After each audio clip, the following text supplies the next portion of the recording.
Convidá-los a abrir a palavra de Deus em Mateus, capítulo 6, Sermão do Monte.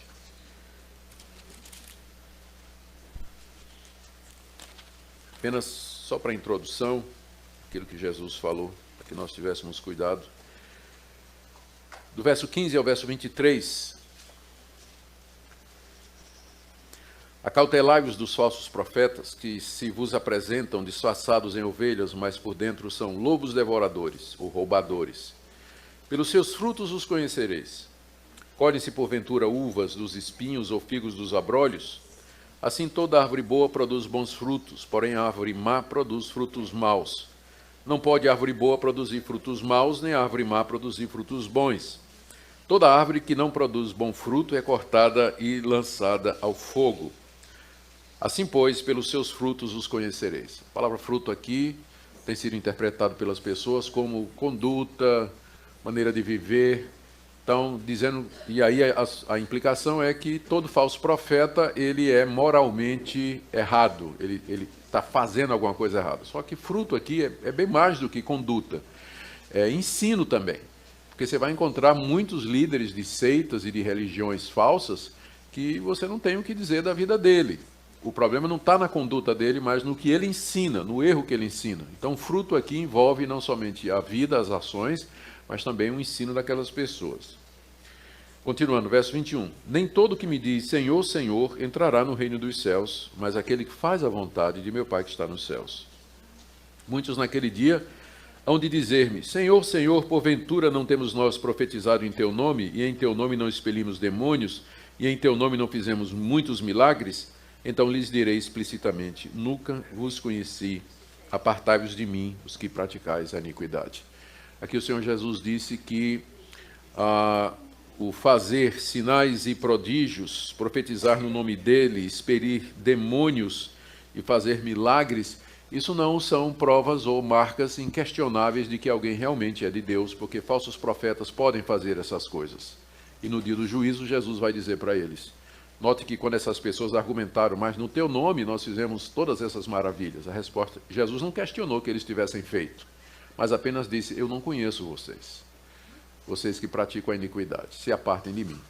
Então, com base nessas palavras de Jesus, é que nós teremos essa semana, essa série a respeito, fazendo um contraste entre o que nós entendemos é o cristianismo bíblico e algumas religiões. E hoje eu quero começar com a Igreja Universal do Reino de Deus. Já dizendo que nosso objetivo não é ofender ninguém. Eu nem perguntei se tem alguém aqui da Universal, ou se tem parentes na Universal, ou se veio da Universal. O meu alvo não é ofender ninguém, mas simplesmente fazer uma análise comparativa. E no final, dependendo do tempo, nós vamos dar oportunidade para perguntas. Muito bem. Quem fundou a Igreja Universal, como é bem sabido, foi o carioca Edir Macedo Bezerra. E ele nasceu em 54, mesmo ano que eu nasci. Então ele e eu temos 64 anos. O pai dele era comerciante, a sua mãe era senhora dona de casa, ambos eram católicos praticantes. E Edir se converteu numa igreja chamada Casa da Bênção. E aos 21 anos de idade, ele foi consagrado obreiro nessa igreja pelo missionário Cecílio Fernandes. 2 anos depois, em 1977, o Edir Macedo, juntamente com Carlos Rodrigues e R.R. Soares, eles saíram da Casa da Bênção e fundaram a Igreja Universal do Reino de Deus. Isso foi em 1977, portanto, A Igreja Universal está completando 40 anos esse ano, ou 41. E depois de um tempo, o R.R. Soares brigou com Edir Macedo. Então ele saiu e fundou a Igreja Internacional da Graça de Deus em 1980, depois dessa briga com Edir Macedo. E em 98, o R.R. Soares expulsou um obreiro chamado Valdomiro Santiago, que saiu e fundou a Igreja Mundial do Poder de Deus. Isso foi em 1998. E de lá, um cara chamado Agenor Duque brigou com Valdomiro Santiago, saiu e fundou a Igreja Apostólica Plenitude do Trono de Deus. Então vocês veem por que eu escolhi a Igreja Universal, porque ela é a mãe de todas estas outras igrejas neopentecostais, apostólicas que nós temos hoje no Brasil. Tudo começa com Edir Macedo. Eu mencionei que ele é carioca, mas não quero ofender ninguém com isso aí, certo? Por favor. Sei que tem... Então, essa é a origem da Igreja Universal. A Igreja Universal, ela cresceu muito, muito rapidamente, levantou muitas polêmicas, inclusive na mídia secular. Foi capa de Veja várias vezes, Jornal Nacional, por conta de escândalos financeiros, práticas ministeriais, liturgia controvertida e assim por diante. E a Igreja Universal, desde cedo, investiu muito pesado na mídia. O Edir Macedo, um comerciante muito esperto, ele percebeu que a mídia era o caminho a ser usado. E ele é, dentro do chamado meio evangélico, o primeiro que investiu pesadamente na questão da mídia social. Aliás, primeiro no rádio, televisão e depois nas mídias sociais. Hoje, para você ter uma ideia, a Igreja Mundial é proprietária da Rede Record e da Rede Mulher de Televisão, mais de 40 emissoras de rádio, além de dezenas de empresas e empreendimentos dos variados tipos. Recentemente, a fortuna pessoal do Edir Macedo foi avaliada em 2 bilhões de dólares.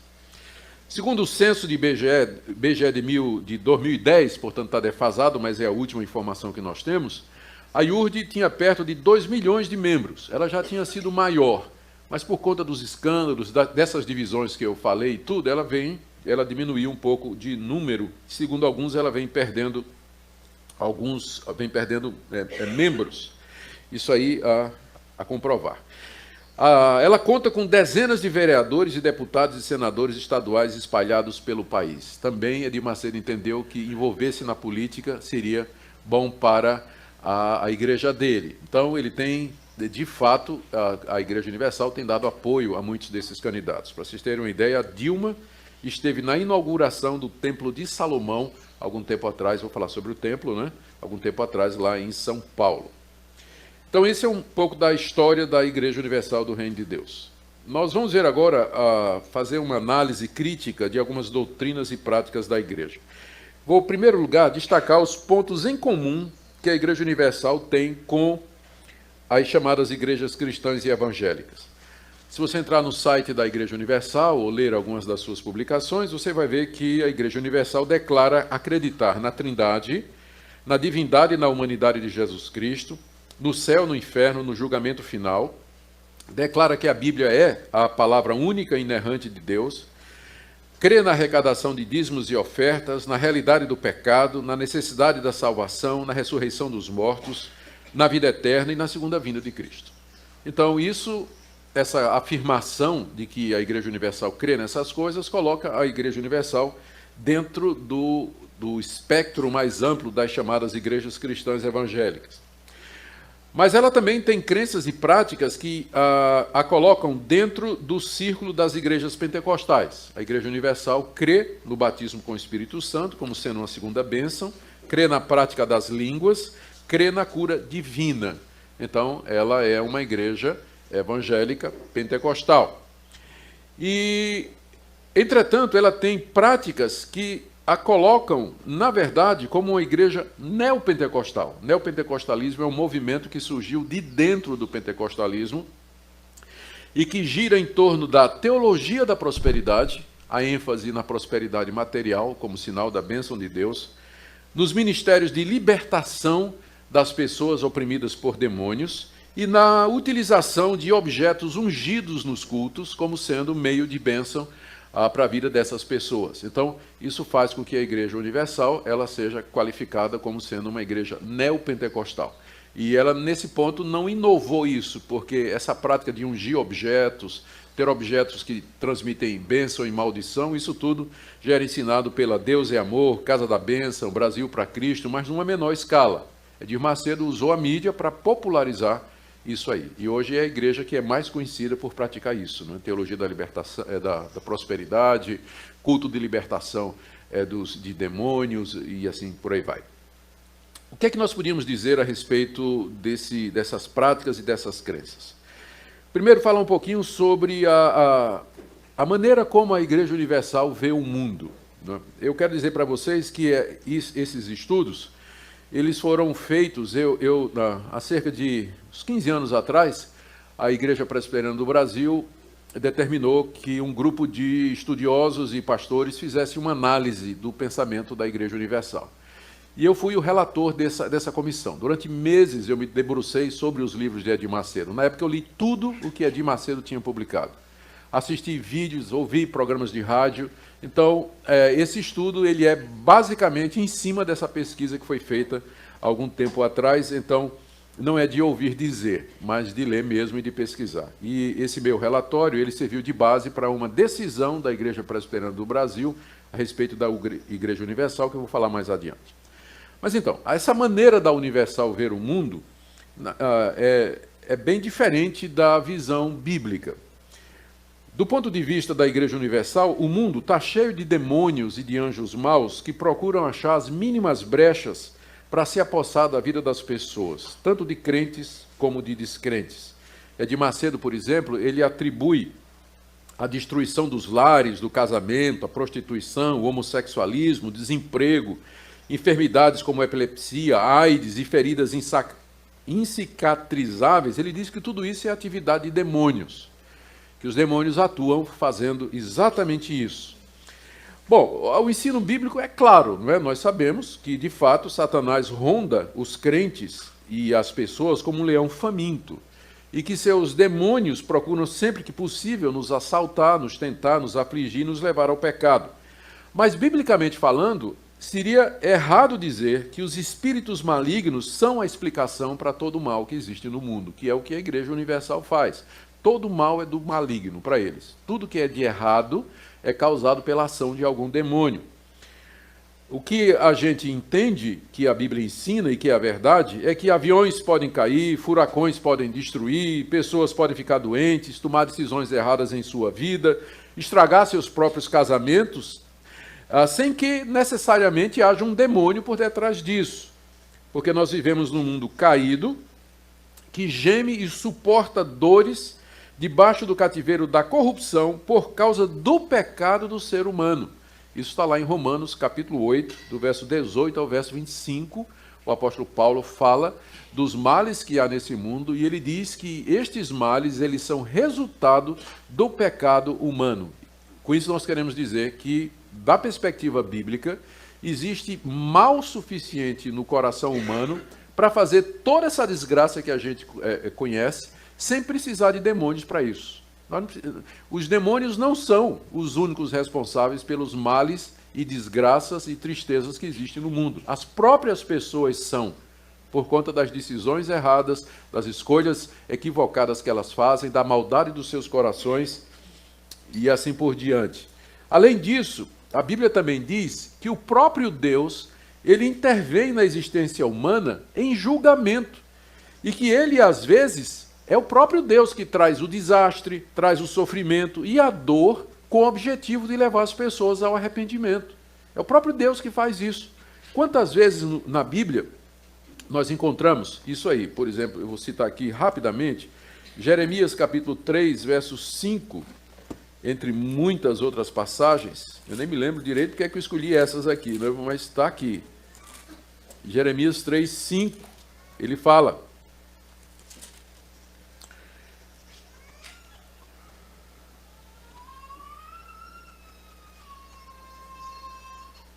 assim, aqui o profeta Jeremias, no capítulo 3, ele está reclamando de Deus pelo fato da seca pelo fato está no verso 3, foram retiradas as chuvas, não houve chuva, mas tu tens... Ele está atribuindo a Deus isso aí, e no verso 5 ele pergunta a Deus, conservarás para sempre a tua ira, reterás a tua ira até o fim, que é o ponto que eu queria dizer. O profeta Jeremias aqui, ele está representando a tradição profética, perguntando a Deus até quando Deus haveria de mandar a fome, a peste, os inimigos e as doenças contra o seu próprio povo, porque o povo desobedeceu a Deus. E aqui o profeta Jeremias está refletindo só o que está lá em Deuteronômio capítulo 28, quando Deus disse à nação de Israel, se vocês me desobedecerem, eu vou mandar praga, eu vou mandar peste, eu vou mandar doença, eu vou mandar seca, o gado vai morrer, eu vou mandar inimigos contra vocês, vocês vão perder tudo que vocês têm, a colheita de vocês, esses inimigos vão levar vocês prisioneiros. Ou seja, os profetas de Israel, eles sabiam muito bem que os males, com frequência, eram do próprio Deus. Era Deus que mandava, mas mandava para trazer o povo ao arrependimento. Então, se um judeu ficasse doente, ele não ia dizer assim, isso aqui é coisa do diabo, isso é obra do diabo, sai, repreende, está amarrado. Ele não ia fazer isso. Ele ia perguntar, será que isso vem de Deus? Será que Deus está me corrigindo? Deus está fazendo isso porque eu estou andando nos caminhos errados? Então, essa visão da Igreja Universal, ela é muito reducionista. Ela acha que todo mal, tudo de ruim que acontece, é causado pela ação de algum demônio no mundo. E ao fazer isso, está distorcendo o ensino bíblico, porque tira a responsabilidade do homem e esquece que Deus, às vezes, faz isso para corrigir o seu próprio povo. Essa visão da Igreja Universal é mais parecida com a do mundo pagão.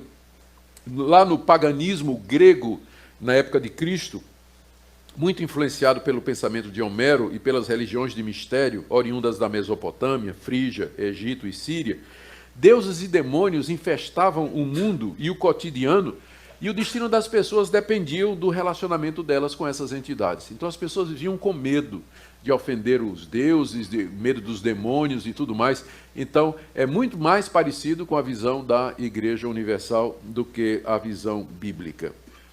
A segunda crítica que a gente faz à Igreja Universal é a maneira como eles interpretam a Bíblia. Aqui vou ter que tomar mais água, viu?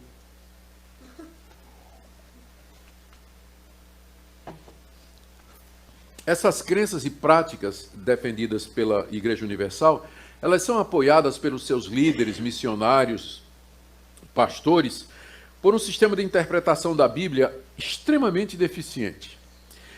E algumas características desse sistema de interpretação. Primeiro, a transposição das experiências religiosas dos personagens bíblicos para os dias atuais. Se Abraão teve um chamado de Deus para largar sua terra, sua parentela e receber uma promessa, significa que você pode receber a mesma coisa. Então, o Deus de Abraão é o mesmo Deus seu. Deus pode aparecer a você e você pode ter a mesma experiência de Abraão. Deus lhe fazer promessas de que vai lhe dar vitória, vai lhe dar bênçãos e tudo mais. Então, eles pegam a Bíblia como se fosse uma coleção de experiências religiosas que Deus pode fazer no dia de hoje. E se esquece de que há muita coisa na Bíblia que tinha um propósito histórico definido. O chamado de Abraão é único. Quem mais Deus chamou e prometeu, na tua descendência serão benditas todas as nações da terra, por exemplo? A experiência de Abraão foi única, Deus só fez uma vez. Só tem um homem que Deus chamou e com quem fez uma aliança, prometendo dar a ele uma terra, e daquela terra sairia um povo de onde viria o Messias, o Salvador do mundo. Vocês acham que Deus fez isso com outras pessoas? Ou que Deus faz isso hoje com outras pessoas? É claro que não. Então a Bíblia não é uma coleção de experiências religiosas que você pode dizer a Deus, eu quero sentir isso ou experimentar isso no dia de hoje. Você tem que ler a Bíblia no seu contexto histórico. No momento da história, a Bíblia registra os atos salvadores de Deus. E alguns desses atos, eles são irrepetíveis. Eles não se repetem. Deus chamou a nação de Israel de tantas outras nações e disse, vocês são o meu povo. Com que outra nação Deus fez a mesma coisa? Depois de Israel? Mais nenhuma. Então, há atos de Deus que não se repetem, que foram feitos num determinado momento para construir a história da redenção. Mas não para a Igreja Universal. Por exemplo, eles acham que da mesma forma que Deus fez uma aliança com Noé, nós podemos fazer também uma aliança com Deus. Assim como Josué cercou as muralhas de Jericó e ao som das trombetas essas muralhas caíram, assim nós podemos cercar as muralhas das dificuldades e problemas e derrubar em nome de Jesus. Tem vídeos na internet de gente da Universal, na verdade, tem até do Agenor Duque, o pessoal usando uma trombeta de plástico, cercando uma muralha de isopor e aí derrubando com os pés, não é? Para refletir, dramatizar e achar que com aquilo Deus está derrubando, cercando e derrubando todos os seus problemas. A vara que Moisés usou, tem até uma história interessante de um cidadão que foi para uma dessas reuniões e lá ele comprou o cajado de Moisés, que é pago, né? Comprou o cajado de Moisés. O que foi dito a ele é o seguinte: aonde você tocar com o cajado de Moisés, Deus vai lhe dar aquilo que você tocou. Ele saiu de lá satisfeito, saiu da igreja, do outro lado estava estacionado um carro do ano, ele chegou lá e deu uma cajadada no carro, o alarme explodiu, era do delegado de polícia, o cara foi preso com vara e tudo, né? Então, é esse tipo de coisa que é feito, né? Querendo imitar, transpor para os dias de hoje aquelas experiências que você encontra na Bíblia. O cajado de Jacó, os aventais de Paulo, né? Tudo isso. Paulo teve uma época, lá em Atos, creio que é 19, Paulo em Éfeso, que diz lá que as roupas de Paulo eram usadas para expelir demônios e curar doentes. Então, eles dizem, o Valdomiro Santiago usa um lenço, né, cujo suor supostamente aquele lenço tem poderes miraculosos e tudo mais. Então, eles transpõem as experiências e os relatos bíblicos como sendo alguma coisa para hoje, esquecendo de ler a Bíblia no contexto e dentro da visão da história da redenção. Paulo era um apóstolo de Jesus Cristo, ungido por Deus para escrever a Escritura, lançar os fundamentos da igreja, portador da revelação de Deus a respeito do seu plano, e como apóstolo, juntamente com os 12, não há mais apóstolos hoje. Então você não pode ignorar que muita coisa que aconteceu com Paulo era por conta do ministério de Paulo e da exclusividade de Paulo dentro desse plano, né? Assim como Salomão, estou dando exemplos aqui, assim como Salomão construiu um templo para ser local da habitação de Deus, Edir Macedo construiu uma réplica desse templo em São Paulo. E lá tem levita, sacerdote, ele se apresenta como sumo sacerdote ou patriarca também. O que é que está de errado com esse tipo de interpretação da Bíblia? É que esquece, como eu disse, que Deus realizou muitos desses atos de uma vez para sempre, para nos ensinar uma lição, o princípio. Esses atos de Deus, alguns dos quais eu mencionei aqui, eles apontam para Cristo e para o Evangelho. Eram tipos, eram figuras que se concretizaram em Jesus Cristo. A fé, ela não depende desses objetos, das imagens e de símbolos, mas segundo Paulo diz em Romanos 10, a fé vem pelo ouvir a palavra de Deus. Então, essa é uma segunda crítica que nós queremos oferecer a hermenêutica, né, a interpretação da Igreja Universal. O terceiro ponto da minha análise é com relação à doutrina da salvação. De acordo com a Igreja Universal, como é que as pessoas são salvas? Como é que elas adquirem a salvação? A Igreja Universal, ela crê na chamada doutrina da graça preveniente. Deixa eu explicar isso aí.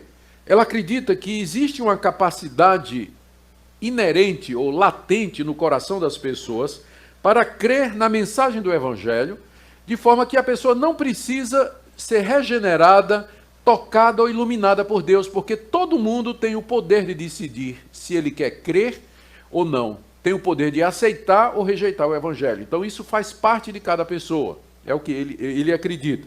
Por exemplo, eu vou ler aqui o que disse Edir Macedo. Em todos os seres humanos, quer religiosos ou não, existe no mais profundo de suas almas uma pequena chama de fé, a qual, focalizada no Deus vivo, certamente fará fluir uma vida sadia sobre todos os aspectos. Essa pequena chama de fé é colocada pelo próprio Espírito Santo. Então, o que ele diz é que cada pessoa tem essa chama da fé dentro do seu próprio coração e que já foi colocada pelo Espírito Santo. Então, compete à pessoa dirigir aquela fé para Deus ou não. Então, cada um pode crer, qualquer pessoa pode crer. Se quiser crer, ela pode. Então, ela pode querer crer e tem o poder de crer. Cada pessoa individualmente. O que a gente pode fazer é só colocar diante da pessoa a verdade e dizer, ó, Jesus Cristo é o Salvador. na esperança que aquela pessoa, por si mesma, ela dirija a sua fé para aquilo ali. Então, essa é a convicção da Igreja Universal e, na verdade, de muitos evangélicos. Não é só a Igreja Universal, muitos evangélicos também acham isso, que o ser humano ele tem a habilidade, a capacidade dentro dele de crer em Deus por si mesmo. Não é? É uma fé latente, que a gente chama de graça preveniente. Deus já deu essa capacidade a todas as pessoas, essa chama foi colocada pelo Espírito Santo desde que elas nasceram e por aí vai. Na linguagem da Igreja Universal, o termo salvação, na verdade, ele é usado numa conotação muito mais ampla do que os evangélicos históricos usam. Salvação na Universal significa libertação de drogas, libertação dos problemas, libertação das doenças e da opressão causada pelos demônios. Há uma associação muito grande da salvação com libertação desses problemas. Eu me lembro uma vez que estava ouvindo um programa da Universal e tinha um obreiro entrevistando as pessoas. E chegava para... A pessoa era convidada a vir à frente, dava o microfone e dizia, irmão ou irmã, conta a bênção, né? Aí a pessoa dizia, olha, pastor, eu fui salva da minha doença, eu estava doente muitos anos, gastei todo o meu dinheiro com os médicos, aí eu fiz a campanha dos 7 passos de Jericó, da libertação das muralhas de Jericó, e eu fui liberta dessa, glória a Deus, tá. E você, irmã, conta a bênção. E a pessoa, olha, pastor, meu casamento estava destruído, meu marido me largou, eu fiquei pó e na cinza, não tinha nada. Aí eu fiz aquela campanha, não é? Fiz sacrifícios e tudo, e Deus realmente restituiu meu casamento, meu marido voltou, tá tudo. Que bênção, irmão, graças a Deus. E aí me lembro de ter visto uma velhinha, né? O obreiro chamou a velhinha e disse, conta a bênção, minha irmã. Eu disse, pastor, Cristo perdoou meus pecados. Eu entendi, pastor. Ele morreu para me salvar dos meus pecados. Aí o obreiro, que coisa boa, minha irmã, graças a Deus. Mas agora conta a bênção. Conta a bênção, minha irmã. Então, o conceito de bênção na Igreja Universal é mais no sentido material. O que fiquei impressionado é que lá dentro, apesar de tudo, né, tinha pessoas que, de alguma forma, o Espírito Santo abriu o coração. E ela viu, né? Mas não era esse bem o ponto, né? Libertação, bênção, é tudo visto da perspectiva material. Na linguagem... o Macedo, ele ensina, tem um livro dele, onde ele ensina que tem 10 passos para serem dados que levarão as pessoas sinceras ao caminho da salvação. Anote aí, você que quer ser salvo. São os 10 passos. Primeiro, aceitar de fato Jesus Cristo como o único Salvador. Segundo, participar das reuniões de libertação da Igreja Universal. Terceiro, buscar o batismo com o Espírito Santo. Quarto, andar em santidade. Quinto, ler a Bíblia diariamente. Sexto, evitar as más companhias. Sétimo, ser batizado. Oitavo, frequentar as reuniões de membros da Igreja Universal. Nono, ser fiel nos dízimos e nas ofertas. E 10, orar sem cessar e vigiar. Então, se você seguir esses 10 passos, você será salvo. Bom, o que nós vamos dizer a isso aqui? A crítica que a gente faz, ou a análise que a gente faz disso aqui, é que é evidente que esse plano de salvação, apresentado por Edir Macedo, é baseado na sua convicção de que o ser humano pode colaborar para a sua salvação, e que a salvação vai depender do esforço dele, do envolvimento dele, não somente em termos pessoais, de moralidade, mas de participação e envolvimento na Igreja Universal. E você nota também, né, nesse plano de salvação apresentado pelo Edir Macedo, a ausência de pontos cruciais, como, por exemplo, a regeneração, o novo nascimento, justificação, perdão dos pecados, adoção, reconciliação com Deus, perseverança dos santos. Todos os grandes pontos desaparecem nesse plano do Edir Macedo, né? Ele também diz que a salvação pode ser perdida. É o que ele diz aqui. Isso aqui eu tirei do site da IURD no dia 26 de janeiro de 2016. Ele disse assim, a salvação precisa ser constantemente cultivada para ser mantida.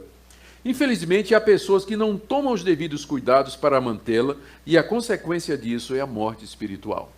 Ou seja, uma pessoa pode estar salva, mas se ela não cuidar, ela vai morrer espiritualmente, ela vai perder essa salvação. O que nós podemos dizer a isso aqui? Da perspectiva bíblica, o erro maior dessa visão de salvação da Igreja Universal é não levar em conta o que a Bíblia diz a respeito do efeito do pecado no coração humano. Dezenas e dezenas de passagens na Bíblia se referem ao homem, depois da queda, como estando morto em suas ofensas e delitos, estando cego, estando surdo para Deus, um coração rebelde e enganoso, anda em trevas, é desobediente, o homem natural não entende as coisas do Espírito de Deus, a inclinação da carne é contra Deus e desobediência para Deus. A visão que a Bíblia passa do homem não é de alguém que tem a habilidade e a capacidade de crer em Deus e obedecer a Deus se ele quiser, mas de uma pessoa que é escrava do pecado, é presa nas trevas e na escuridão, ela está cega, ela não compreende, ela não percebe, ela não entende as coisas de Deus. Você pode pregar o evangelho quanto você quiser para as pessoas, mas se Deus não vier ao coração daquela pessoa, abrir os olhos daquela pessoa, iluminar o entendimento daquela pessoa, ela nem vai querer e nem vai entender o evangelho, e muito menos crer, muito menos se arrepender e obedecer a Deus. Então a visão que a Igreja Universal tem do homem é muito otimista comparado com a visão que a Bíblia representa. O homem é escravo do pecado, ele é cego, ele está morto nas suas ofensas. Um morto não quer, não crê, não pode, não deseja e não entende. É isso que a metáfora significa quando Paulo diz, lá em Efésios capítulo 2, que nós estamos mortos em nossos delitos e transgressões.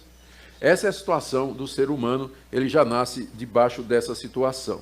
Segunda coisa que a Bíblia deixa muito claro, e que é uma decorrência disso, é que a salvação não é por obras, não é por alguma coisa que o ser humano faz. Porque se fosse possível o ser humano ser salvo através do seu esforço, do seu comprometimento com atos religiosos, com sacrifícios, ou ser batizado e tudo mais, por que Deus teria mandado o seu filho sofrer horrivelmente na cruz do Calvário em sacrifício pelos pecados? Ou a salvação é pelo que Cristo fez, ou a salvação é pelo que eu faço. Mas você não pode ter as duas coisas. Os dois sistemas se excluem. Ou é pelo que Cristo fez, ou é por obras. E Edir Macedo apresenta um sistema, a Igreja Universal apresenta um sistema de salvação, e com ela todas essas igrejas neopentecostais e muitas outras igrejas também, onde o Salvador é o homem é o seu próprio Salvador.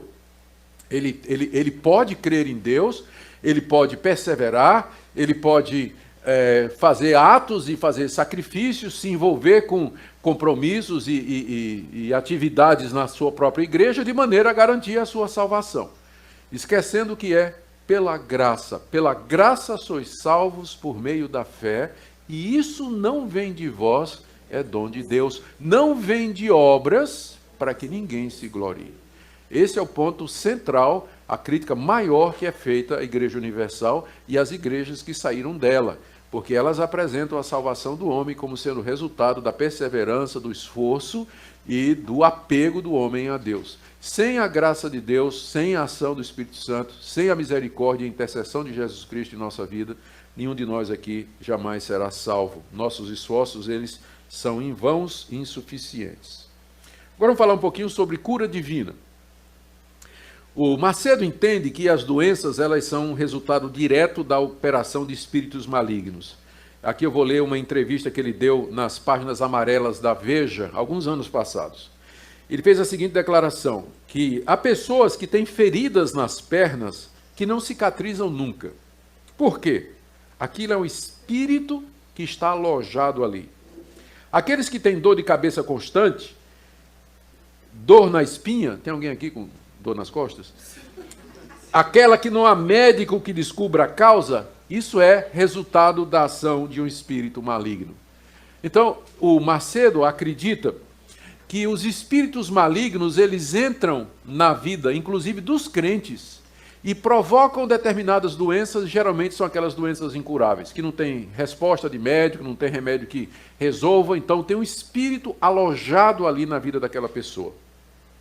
E como é que esse espírito entrou ali? Porque o crente deu brecha.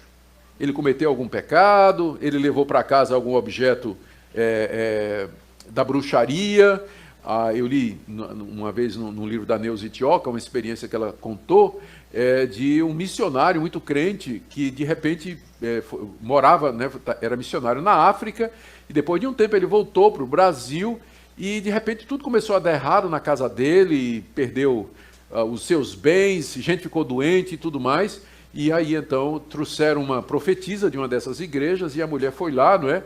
E orou nos quartos e tudo mais. Teve uma revelação de que o problema era uma imagem que ele tinha trazido lá da tribo. Ele trabalhou durante muitos anos com a tribo, e ele era uma tribo idólatra, né, que adorava deuses, e eles tinham aquelas imagens em tudo. E esse missionário acabou trazendo uma daquelas imagens, não para adoração nem para nada, né, mas até cultura ou lembrança do que era aquilo. E a mulher disse: olha, isso aqui deu autoridade e abriu as portas para que um demônio entrasse na sua família, na sua casa, e então trouxesse todos esses males. E depois que eles queimaram, né, quebraram as maldições e quebraram aquela imagem, tocaram fogo, então a paz e a tranquilidade de fato voltaram. Então o Edir Macedo acredita nesse tipo de coisa, e eu vou falar sobre isso daqui a pouco. Ele vê a cura divina como sendo alguma coisa inerente nas feridas de Jesus e que é um direito de todo crente receber. Ele diz aqui, olha, a cura divina é um direito adquirido através de Jesus Cristo, não é uma questão de fé, mas simplesmente de aceitação por parte do doente do sacrifício realizado pelo Senhor na cruz do Calvário, isto é, e aí ele cita Isaías 53:5, pelas suas pisaduras nós fomos sarados. Então, de fato, o profeta Isaías diz lá no capítulo 53 da sua profecia que pelas feridas de Cristo nós fomos sarados e curados das nossas próprias doenças e das nossas próprias feridas. O que é que a gente pode responder a isso aí? Primeiro, o que é que o profeta Isaías, e na verdade Mateus, se você quiser abrir comigo aqui, é importante essa passagem, Mateus capítulo 8, que é muito citada por Edir Macedo e por outros que defendem a cura divina como um direito do crente. Mateus 8, 16 em diante. Chegada a tarde, trouxeram para Jesus muitos endemoniados, e ele meramente com sua palavra expeliu os espíritos e curou todos os que estavam doentes, para que se cumprisse o que fora dito pelo profeta Isaías. Ele mesmo tomou as nossas enfermidades e carregou com as nossas doenças. Então, o profeta, Mateus, ele pega a profecia de Isaías e diz que, ao curar os doentes, Jesus estava cumprindo aquilo que Isaías tinha dito, que o Messias levaria sobre si as nossas doenças. Não só os nossos pecados, mas as nossas doenças também. Então, com base nisso, Edir Macedo diz o seguinte: da mesma forma que você tem o direito de pedir perdão a Deus, e Deus lhe dá o perdão, você pode pedir a cura das suas doenças. Porque tanto os seus pecados quanto as suas doenças foram levadas por Cristo na cruz. Qual a resposta que nós damos para isso? A resposta, mais uma vez, é que essa interpretação é muito simplista, ela é reducionista. Cristo levou os meus pecados na cruz, mas isso significa que eu não tenho mais pecado? Isso significa que eu, na hora que me converti, o pecado saiu de mim? E que eu nunca mais vou cometer algum pecado? Não. Significa que Cristo, de fato, vai tirar todos os meus pecados na ressurreição dos mortos. Depois que eu morrer e que houver ressurreição dos mortos, eu vou ressuscitar num corpo perfeito, onde não há pecado. Como Paulo diz, na ressurreição nós seremos iguais a Cristo, com aquele corpo glorioso, imortal e sem pecado. A mesma coisa nas doenças. O fato de que Cristo levou as nossas doenças na cruz significa que hoje, então, se eu crio em Cristo Jesus, que eu não vou mais ficar doente? Se você prestou atenção, o Edir Macedo usa óculos. E ele tem um defeito na mão. A mão dele tem um defeito na mão. Significa que eu não vou ficar mais doente e que, portanto, não vou morrer? Porque qual é a causa maior de mortes hoje? Doença, né? Tem algum imortal dentro dessas igrejas? Alguém que já viveu 200 anos, 300 anos? Não tem. Até porque essas igrejas surgiram apenas há 100 anos atrás, mais ou menos, né? Alguma coisa assim. Então, o que significa é que Cristo levou nossos pecados e nossas doenças, mas a aplicação disso será no fim da história. Quando Cristo vier em glória, que ressuscitar o seu povo, então o meu corpo não somente não terá pecado, como não terá doença nenhuma. E na eternidade não vai ter doença e não vai ter pecado por conta daquilo que Cristo fez na cruz. Cristo levou nossas doenças e nossos pecados na cruz, mas Deus administra isso através da história. Ele não dá tudo de vez. Ele me perdoa da culpa do pecado, e se eu orar e Ele quiser, Ele pode me salvar das minhas doenças hoje, mas não significa que Ele vai me livrar de todas as doenças e que eu tenho o direito de que Ele me cure toda vez que eu peça. Que esse é o problema da Igreja Universal. Por isso que eles marcam a reunião de cura. Quarta dos milagres. Venha cá receber sua cura, porque eles acham que o crente tem direito a ser curado porque Cristo levou na cruz as doenças. Mais uma vez eu digo, isso é uma interpretação simplista da Bíblia. E o que é que acontece? O cara vai lá, reivindica a cura, não é? E não fica curado, e aí o que é que vão dizer para ele? Você não teve fé. Não é que a pessoa não teve fé, a pessoa creu, a pessoa pediu.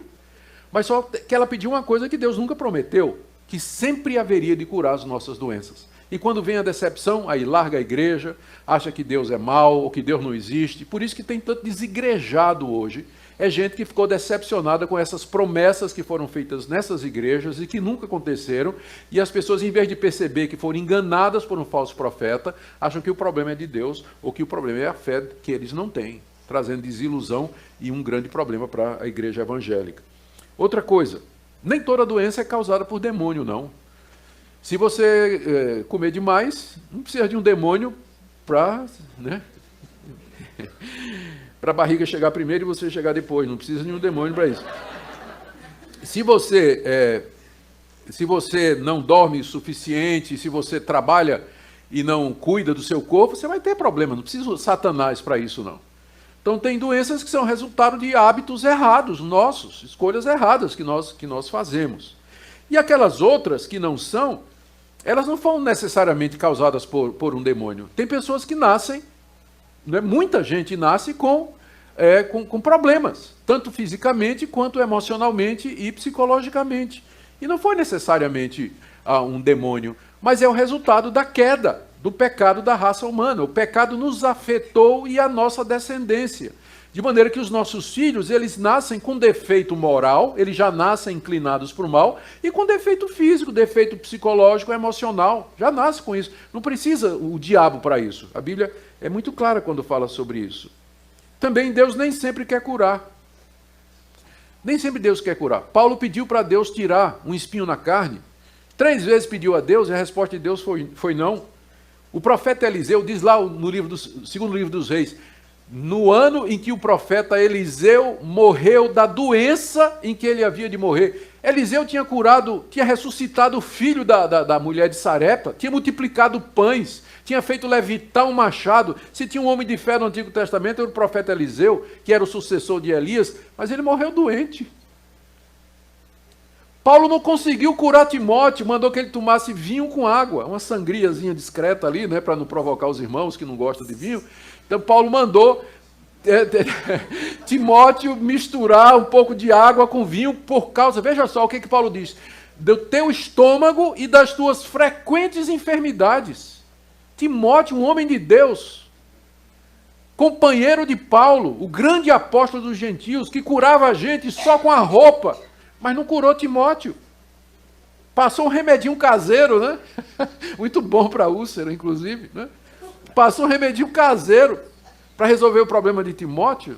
Então, o resultado é que tem pessoas que ficam extremamente decepcionadas. Gente, crente endemoniado. A Igreja Universal acredita que um crente verdadeiro pode ficar endemoniado. Eu, às vezes, acho até que sim, vendo a reação de alguns crentes, por exemplo, jogando bola, né? Ou no trânsito, eu até posso concordar com isso. Mas... Pois é. Ou então na política, né? Discutindo política, né? Então, eu quase que acredito que tem crente que fica endemoniado mesmo.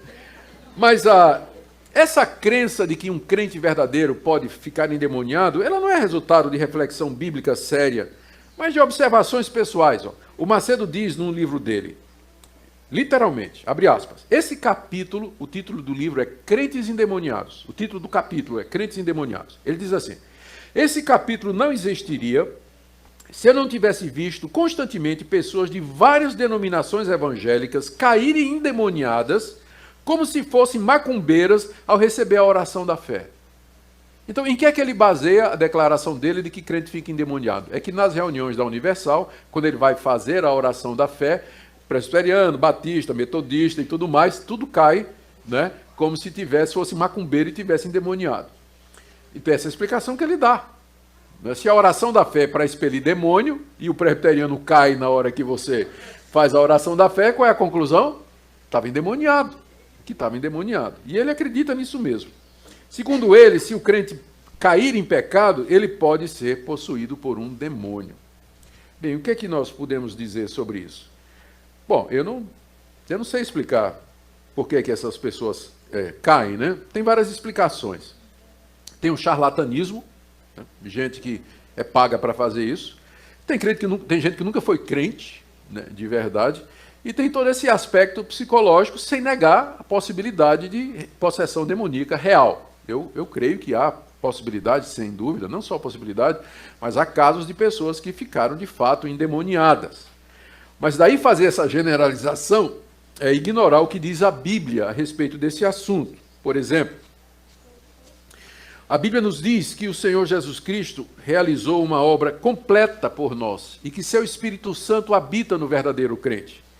E não tem como você pensar na possibilidade de uma pessoa que tem o Espírito Santo habitando nele, ser ao mesmo tempo habitada por demônios. Neuza Itioca resolve esse problema no livro dela, dizendo assim que o Espírito Santo habita no nosso espírito, mas os demônios se alojam na nossa alma.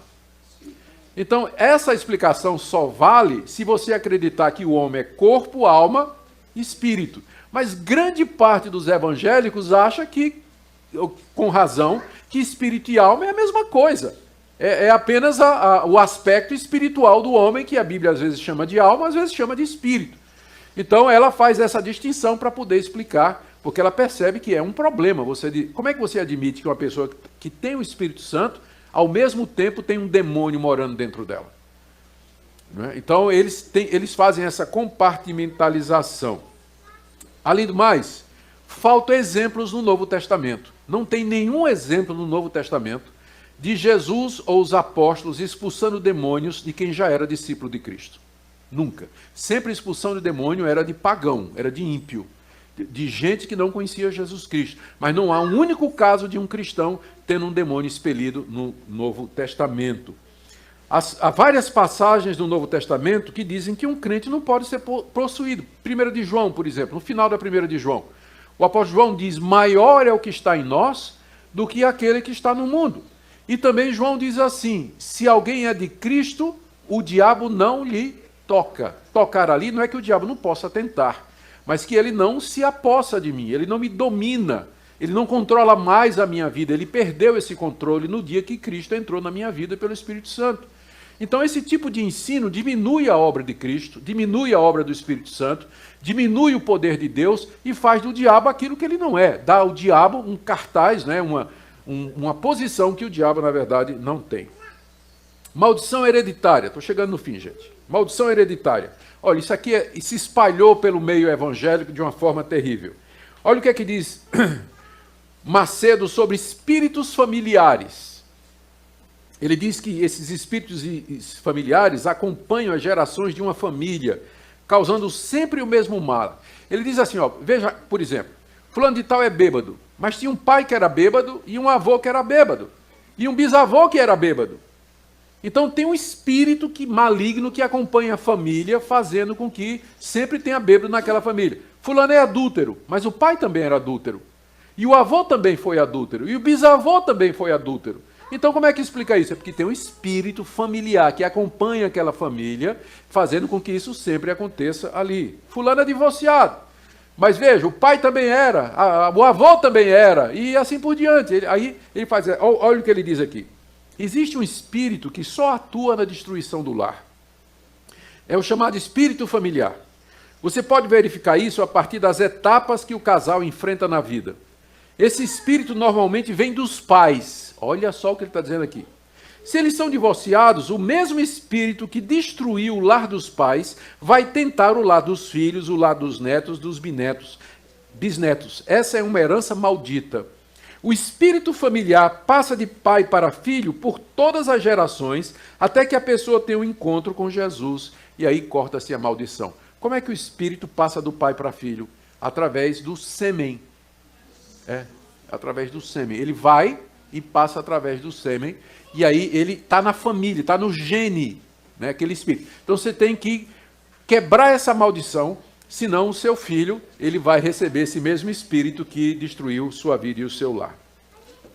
Bom, primeiro, como é que a gente critica isso aí? A gente rejeita a ideia de que há espíritos que sejam transmitidos, né, de pai para filho, geneticamente, né, fisicamente. Isso não tem qualquer sentido na Escritura Sagrada. Nós rejeitamos também essa ideia de que... Aliás, nós queremos lembrar que Deus castiga os filhos por causa dos problemas dos pais, pecados dos pais, conforme está escrito no livro de Êxodo.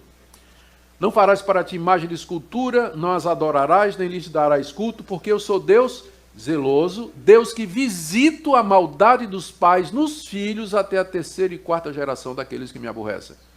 Então, Deus está dizendo que ele vai castigar a maldade dos pais nos filhos, neto, bisneto, trisneto, né? A 4ª geração. Então, se alguém vive na prática da idolatria, da desobediência, da imoralidade, Deus vai trazer castigo não somente sobre ele, mas sobre os seus filhos e sobre os seus netos e sobre os seus bisnetos também. Está lá no livro de Êxodo. Está falando do 3º mandamento. Não farás para ti, 2º mandamento, não farás para ti imagem de escultura. Mas será que isso significa que se eu me converter e meu pai era um idólatra, que ainda assim eu estou debaixo dessa maldição? O profeta Ezequiel, no capítulo 18, e você pode depois conferir, ele interpreta essa passagem e ele diz que se um homem ímpio gerar um filho que veja o erro dos seus pais, se arrepender e não cometer esses erros, o castigo do pai não será aplicado ao filho. E aqui você tem a interpretação correta. Deus castiga o pecado dos pais nos filhos se os filhos andarem nos mesmos pecados que os seus pais andaram. Então, se você seguir no caminho dos seus pais foram rebeldes contra Deus, idólatras, imorais, se você andar no mesmo caminho, Deus vai fazer cair sobre você o castigo que era para o seu pai. Você vai receber também porque você está praticando a mesma coisa que seu pai fez. Mas, como diz o profeta Ezequiel lá no capítulo 18, se o filho vir o erro do pai, se arrepender e não cometer, então ele não será castigado pelo erro do pai. Então a responsabilidade é individual. Então não tem isso de espírito familiar. Vai ter... Quer dizer, você vai sofrer se você andar nos mesmos pecados que os seus pais andaram. Mas se uma pessoa se arrepende dos seus pecados e ela crê em Jesus Cristo, todas as maldições, todos os compromissos foram quebrados naquele momento. Eu digo isso porque a prática de quebra de maldição é muito comum nessas igrejas, na Igreja Universal também. Se alguma coisa está dando errado na vida do crente, então tem que quebrar a maldição, porque está amaldiçoado. Alguma coisa que seu pai fez, alguma coisa que seu avô fez, e aí faz aquelas reuniões, tem todo um ritual de quebra de maldição. Paulo diz em Colossenses capítulo 2, que na cruz do Calvário, Cristo levou sobre si as nossas maldições. Ele se tornou, diz em Gálatas, que ele se tornou maldição em nosso lugar. Quando nós cremos em Cristo, todas as maldições, todos os erros, todos os castigos que os nossos pais converteram, são eliminados, pagos, quitados devidamente mediante a conversão e o novo nascimento. Então o crente ele não está debaixo de maldição nenhuma. Não há mais, Romanos 8, não há mais nenhuma condenação para aqueles que estão em Cristo Jesus. Então esse ensino da Igreja Universal, ele é contra o ensino bíblico de que em Jesus nós temos plena libertação. Gente, temos tempo ainda? Cadê Marcos? Quanto tempo eu tenho? 5 minutos? 2? Cadê Marcos? Não aguentou a sã doutrina, foi embora. Quanto tempo? Quanto tempo aí, Marcos? Eu preciso meia hora. 10 minutos tá bom? Máximo, tá bom. E aí eu vou dar um tempinho para perguntas e a gente vai terminar. Olha, a ceia do Senhor. A ceia do Senhor, celebrada com pão, com vinho, na Igreja Universal. Mas o que é que significa para eles? É de Macedo. A carne de Cristo atraiu todas as nossas doenças e enfermidades. Portanto, nós não mais precisamos ficar doentes. Satanás não tem mais direito de exercer domínio sobre o nosso corpo físico, porque este tem a natureza do Senhor Jesus Cristo, pela fé na participação do pão da Santa Ceia. Isso quer dizer o seguinte: se você participa do pão da Santa Ceia, que é o corpo de Cristo, você não vai ficar doente. É um ensino da Igreja Universal. Que o pão e o vinho da ceia, eles têm poderes curadores, porque eles são o corpo e o sangue de Cristo. Ainda no mesmo capítulo ele diz o seguinte: quando Jesus determinou que o pão abençoado e partido para os seus discípulos era o seu corpo, ele estava mostrando o real sentido da sua vida física. Isto é, seu vigor e sua saúde. Quando ele diz isso é o meu corpo, ele estava dizendo, o meu corpo que é saudável e que tem vida, eu agora estou passando para vocês. Então, todos, seu vigor e sua vida, partidos em favor de todos que o aceitam como Salvador, a fim de que venham a ser participantes da sua própria natureza, gozando da sua saúde física. Então, não é o corpo de Cristo?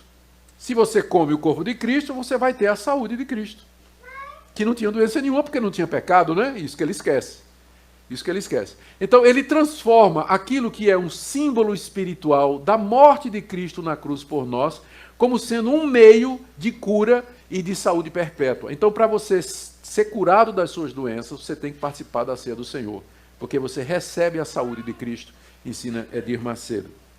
Ele diz assim: da mesma forma que Cristo nos dá da mesma forma que o corpo de Cristo, simbolizado no pão, nos dá total saúde física, também o seu sangue, simbolizado pelo vinho, nos dá a saúde espiritual. Agora eu entendi, né? O corpo, o pão, representa o corpo. Se eu comer o pão, eu tenho saúde física. E o vinho representa a saúde espiritual. Onde na Bíblia está isso, eu não sei onde ele achou. Certo? Porque não está na Bíblia. O pão e o vinho são símbolos do sacrifício da morte de Cristo na cruz por mim, para me livrar dos meus pecados. Só isso. Se eu participo do pão e do vinho, eu estou me alimentando espiritualmente de Jesus Cristo. Ele não está transferindo para mim as características do seu corpo glorioso, que não tem doença, cuja saúde é perfeita. A ceia, então, na Igreja Universal, se torna um meio de alcançar saúde, cura e benefícios materiais. E aqui ele diz, não é de admirar que a Igreja Universal admita a ceia, não somente os seus membros, mas todos que estiverem presentes na igreja no momento da celebração, quer evangélico ou não. Então a Igreja Universal, se tiver macumbeiro, espírita, ateu, idólatra, hindu, budista, quem tiver ali, ele dá a ceia para aquelas pessoas, porque ele vê a ceia como sendo um meio de saúde para aquelas pessoas. O batismo na Igreja Universal é considerado como sendo um meio pelo qual a perfeição cristã é levada até a pessoa. A pessoa que se batiza, a sua velha natureza é crucificada. E ele diz, nós não podemos ficar com duas naturezas, uma pecaminosa e outra convertida. Então, uma boa notícia é que na Igreja Universal, quando você se batiza, sua natureza pecaminosa vai embora, você fica só com sua natureza convertida, não é? Que bênção se fosse assim, porque eu até hoje brigo com a minha. E eu fui batizado por imersão também. Fui batizado quando era criança, por aspersão, e depois me batizei numa igreja batista. Então, qualquer que seja a forma de batismo, eu estou garantido, né? Se salva, eu estou garantido. Mas eu continuo brigando contra a minha natureza. Continuo brigando. Onde é que na Bíblia está dizendo isso? Que o batismo elimina a natureza pecaminosa. O batismo é um símbolo da nossa união com Cristo. É o símbolo da lavagem espiritual que ele fez em nós, mediante o seu sangue. Mas para eles, ele diz aqui, automaticamente, sem forçar a sua vontade, os crentes deixam de praticar atos pecaminosos. Por maior que seja o seu mau gênio, deve ter muita gente aqui, pelo batismo você se tornará pessoas mais dócil e humilde desse mundo. Que maravilha! As mulheres aqui, então, já vão convencer o marido a se batizar na Universal, né? Depois dessa, com certeza. Ou então tem umas mulheres geniosas também que têm que se batizar lá, né?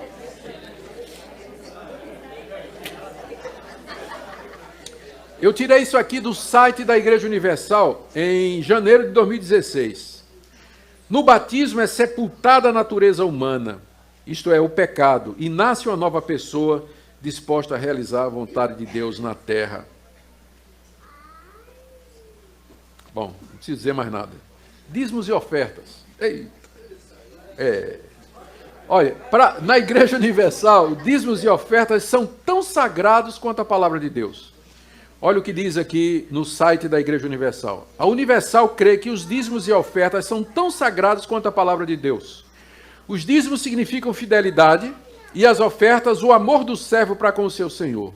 Todos os que servem a Deus têm o direito a uma vida abundante e é o que o Senhor Jesus afirma no livro de João. Em outras palavras, para a Igreja Universal, as bênçãos de Deus, quer materiais ou espirituais, são derramadas sobre o fiel em proporção ao tamanho da oferta dada. Macedo diz o seguinte: eu ensino que quanto mais dinheiro alguém der, maior será a bênção recebida de Deus. De acordo com o tamanho da fé, a pessoa faz a oferta. Para que alguém alcance as riquezas de Deus, é preciso manifestar uma fé. Fé no Deus vivo é o melhor investimento que uma pessoa pode fazer na vida. E comentando o crescimento da Igreja Universal, em 95, ele disse: por que a Universal cresce? Porque está trazendo benefício para as pessoas. Caso contrário, a igreja desapareceria. As pessoas estão recebendo. Está havendo uma troca com o Criador. Isso foi declaração dele em 1995. A Universal identifica a prosperidade financeira como um sinal evidente da bênção de Deus sobre alguém. Bom, claro que Deus abençoa, mas isso não quer dizer que a bênção material é prova do favor de Deus. Tem muitos ímpios que são riquíssimos e muito crente fiel que vive uma vida sacrificada. O verdadeiro ofertante, ele não está interessado no que Deus possa lhe dar, mas ele está interessado em agradar a Deus e fazer outros felizes, em praticar boas obras e fazer o bem. Macedo diz que o dízimo é a chave que abre os tesouros da graça de Deus. Olha aqui, ó. Quando pagamos o dízimo, Deus fica na obrigação de cumprir a sua palavra, repreendendo os espíritos devoradores que desgraçam a vida do ser humano, atuando nas doenças, acidentes, vícios, degradação social. Quando somos fiéis nos dízimos, além de nos vermos livres desses sofrimentos, passamos a gozar toda a plenitude de Deus, tendo Deus ao nosso lado aqui na terra, abençoando todas as coisas. Ainda tinha para falar sobre objetos ungidos, né, que é muito comum. Olha só o que é usado. A IURD, a Igreja Universal, usa elementos em seus cultos que são tirados das superstições populares dos cultos afro-brasileiros. Aqui eu fiz uma listinha. Sal grosso, para afastar maus espíritos. Rosa ungida, que é usada nos despachos e nas oferendas a Iemanjá. Água fluidificada, que é usada por credos espiritualistas a fim de trazer influência espiritual para o corpo humano. Fitas e pulseiras, semelhante às fitas do Senhor do Bonfim. Ramo de arruda, usado para afastar coisas mais. Uma quantidade enorme de apetrechos que tem supostamente valor espiritual. Todas essas coisas são usadas na Igreja Universal. Sal grosso, rosa ungida, água fluidificada, fita, pulseira, ramo de arruda. Tudo isso é usado na Igreja Universal. De onde é que vem isso? Vem da Umbanda e vem do Espiritismo, de todas essas religiões afro-brasileiras. Aqui, algumas citações. Programa de rádio da Igreja Universal. Muitas pessoas dizem que angústia e briga em casa é coisa da época em que vivemos. Isso é falso. São coisas resultantes da presença de demônio. Às vezes quer ir à igreja, mas na hora de ir, perde a coragem. Tudo que impede as pessoas de ir à igreja é demônio. Venha, vamos ungir o seu pé direito e desamarrar a sua vida. Então, ungir o pé direito, certo? Para você poder ir para a igreja. Crente que não vai para a igreja tem que ungir o pé direito, tá?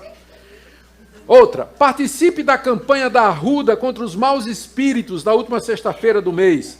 Temos a oração de descarrego com a Arruda. Uma oração forte, muito forte para a sua vida. Outra, venha receber o pão da cura, o pão da bênção, o pão do Espírito. Leve um pedaço de pão para um doente e ele vai ser curado. Outra, venha à Igreja Universal para receber uma fita para colocar no seu braço. Você que hoje está com a fita vermelha, venha na próxima semana receber um azul, em que está escrito: persegui os meus inimigos e só voltei depois que os esmaguei. Domingo você vai receber a fita azul em todas as igrejas Universal. Largue a fita do Senhor do Bonfim, dos Santinhos, e venha receber a nossa fita azul da cor do céu. Que maravilha! Para não falar do uso de simpatia. Todo mundo sabe o que é simpatia, né? É usado no espiritismo, eles usam também. Então, gente, aqui eu vou parar porque já... Práticas judaicas, aqui o Templo de Salomão, não é? Eles, lá no Templo de Salomão, que foi construído para 10 mil pessoas, tem levita, tem sacerdote, sumo sacerdote, que é Edir Macedo, todos vestidos como judeus. O templo é visto como casa de Deus. Tem terapia do amor, jejum das causas impossíveis, alívio para a alma, sessão do descarrego, desencapetamento total. Lá no Templo de Salomão tem cópia do menorá, que é o candelabro, dos 10 mandamentos. Edir Macedo se veste como se fosse um rabino. Tudo isso é apenas uma tentativa de renovar a Igreja Universal e tirar todas estas coisas. O que é que terminamos? Conclusão.